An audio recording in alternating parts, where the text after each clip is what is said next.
Some of you are going to love this lens, others not so much. Today we're talking about the Sigma 35mm f2 DGDN lens in Leica L mount. This is video 2 of 4 from Poland. If you missed the first video, I definitely recommend you seeing that because it does include raw files using this lens, where this video is going to include mostly edited photos, although I will show you a few of my usual pixel peeping images so you can see side by side how it compares to some of our other favourite lenses. Excuse my croaky throat, I got a bit sick coming up from Poland. Stay with me until the end and I'll give you my pros and cons, plenty of sample photos, and compare it to one of our favourite 35mm M lenses to give you an idea of how this lens compares to perhaps some of the lenses you've seen me use before. Hi guys, Matt here from MrLeica.com. So as you know, I normally shoot female portraits, models and weddings. With that in mind, I knew I was going to probably struggle with this lens, so I acted ahead and bought a mist filter, which you can see in the last video, and that was my hope to make this lens a bit more creative. Did it work? I'll come on to that in a second. So before I do, first impressions. This lens is a good size for an autofocus lens. It's much smaller than the autofocus Leica SL lenses and much cheaper. I was using it on the SL, but you'll get even better autofocus abilities if you use it on the SL2S because that's got improved autofocus speed. I found when shooting with the light, the autofocus speed was pretty decent. If I was shooting at the light, sometimes it was kind of hunting and struggling to find the model's eyes. This lens is better than many autofocus lenses in my opinion, in that it's got a manual nice aperture ring and it's got a nice metal lens barrel design. As I say, it is a smallish lens for an autofocus lens, but it's still going to be bigger than a Leica M mount lens. So let's say if you compare it to the 35 f2 Apo from Voigtlander, it's about 25 grams heavier and it's going to be slightly longer and fatter. Filter thread is 58mm and it weighs in at 325 grams or 11.5 ounces.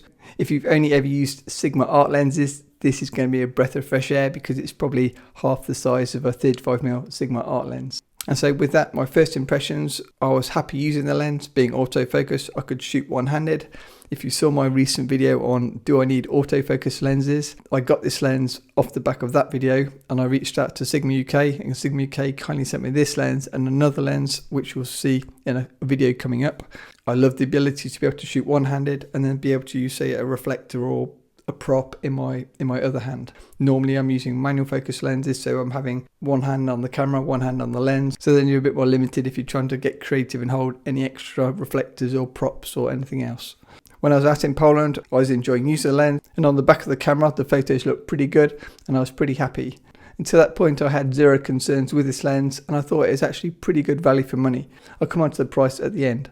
The problem starts when you zoom in on your photo 100% and the photos are just so sharp. Bear in mind that I shot every photo wide open at f2 apart from some pixel peeping photos which I'll show you in a second, and I was using the filter to try to make the photos a bit more creative and a bit less clinical. So I think the problem we have, if you want to call it a problem, is the lens manufacturers are trying to make a lens to give a perfect representation of whatever we are photographing, pixel for pixel, like photocopying a landscape, an exact copy with no defects. That's great for everybody wanting to do documentary type work where you literally just want an exact copy of whatever you're photographing. But it's not so great for anybody like me who's trying to make something better than reality, as I mentioned in the last video. So if you love perfect, clinical, whatever you want to call it, photos, you're going to really love this lens. And it's going to be probably similar to the results you'll get from an Apo lens. I haven't done side-by-side testing to the 35 Voigtlander Apo lens, which is probably one of the sharpest 35mm lenses I've ever tested. But I think it's going to be pretty similar. Maybe not quite so sharp, but very close. So wide open at f2, there's minimum vignetting. And by 2.8, it goes even less. And the corner sharpness is not bad. Wide open at f2, and it gets pretty perfect by about f4. You don't really appreciate this until you compare the images to the Voigtlander Ultron 35mm f2 lens, which I know isn't an Apo lens, but I've always really loved this lens, so I tend to use that as my benchmark.